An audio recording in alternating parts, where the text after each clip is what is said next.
senanglah. Senang satu dan tak perlu nak pergi hospital kerajaan. Assalamualaikum warahmatullahi wabarakatuh. Saya Kuzai Khalfi daripada Gemilang Travel and Tours. Saya so far setakat ni belum lagi, sekadar menguruskan sahaja jemaah daripada sini. Jadi insyaAllah mana tahu rezeki akan datang ada. Takaful lah, senang cerita lah kan.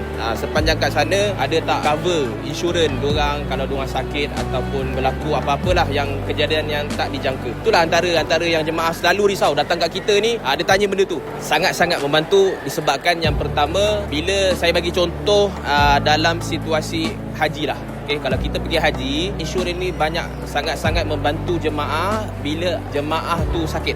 Anda kata kalau jemaah tu sakit, kami akan bawa ke hospital. Okay, dan hospital tu selalunya berdekatan dengan hotel kami je. Senanglah.